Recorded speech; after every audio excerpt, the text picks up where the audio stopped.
Good evening বন্ধুরা, সবাই কেমন আছো বলো।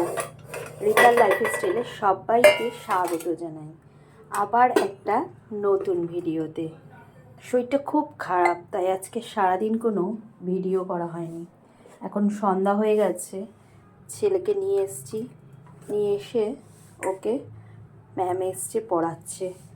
আজ হলো বৃহস্পতিবার, আমাকে তো তোমাদের সাথে যোগাযোগ রাখতেই হবে, তাই জন্য ভাবলাম এখন সন্ধ্যাবেলাটাই বন্ধুদের সাথে একটু গল্প করে সময়টা কাটিয়ে নিই। চলো একটু চা বানিয়ে নিই, চাটা খেয়ে নিই। মাথা ধরেছে, খুব পেটটাও ব্যথা করছে, তো কিছু করার নেই। এখন তো মানে কাজকর্ম সবই করতেই হবে। চাটা আগে খেয়ে নিই, যদি শরীরটা একটু ভালো লাগে। প্রচণ্ড ঠান্ডাও পড়েছে, গলাটা আমার ভার হয়ে আছে, কেমন একটা আড়ষ্ট ভাব, মাথা ব্যথা করছে।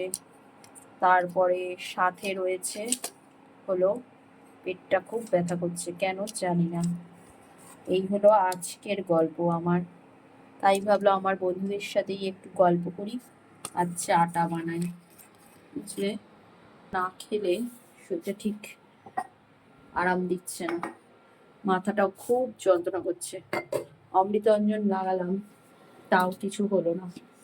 ভাবছি এখন কি করবো, তাই চাটা আগে তো খেয়ে নিই, তারপরে সব কাজ কর্ম এটা ওটা সেটা যা করার তাই করবো। খুব শরীরটা ভালো লাগছে না একদম। শরীর ভালো লাগুক আর না লাগুক, তোমাকে তোমার সংসারের কাজ করতেই হবে, না হলে কেউ নেই যে করে দেবে। একা থাকা যেরকম ভালো, সেরকম আবার খুব কষ্টের। কিন্তু একটা জিনিসে শান্তি, ঝামেলা নেই কোনো। তোমার কাজ তুমি করলে করো, আর তোমার কাজ তুমি না করলে না করো, সেটা তোমার সময় মতন তোমার শরীর বুঝে তুমি করতেই পারো।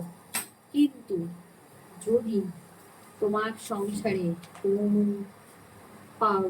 আদার্স না বলানোর মতন লোক থেকে গেল, তাহলেই হয়ে গেল তোমার সব। চা পাতাটা কোথায় রাখলাম খুঁজে পাচ্ছি না, পেয়ে গেছি। ওখানে দেখছি চা পাতা নেই। এখন আগে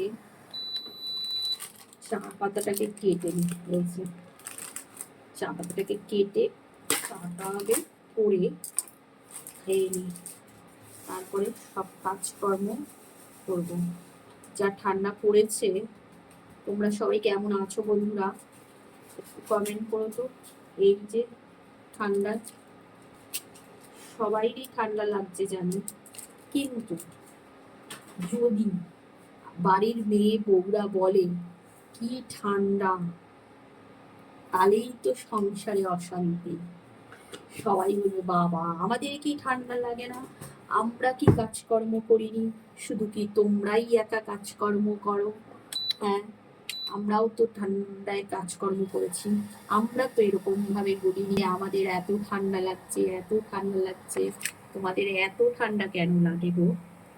তোমাদেরই শরীর সোনা দিয়ে বাঁধানো, আর আমাদের কি শরীর নয় সোনা দিয়ে বাঁধানো বলো? এই কথা কিন্তু তখন শুনতে হবে তোমাদের, বুঝলে। এই জন্যই বলছি যে নিজেকে ভালো রাখার দায়িত্ব নিজেই নিয়ে নাও। ধোয়া ওঠা চা এখন আমি খেয়ে নেব। গরম গরম ধোয়া ওঠা চা 1 কাপ খেলে শরীরটা মনে হচ্ছে ভালো লাগবে। তবে আমি চাটা এখন খাই, আর তোমরা আমার সাথে থেকো।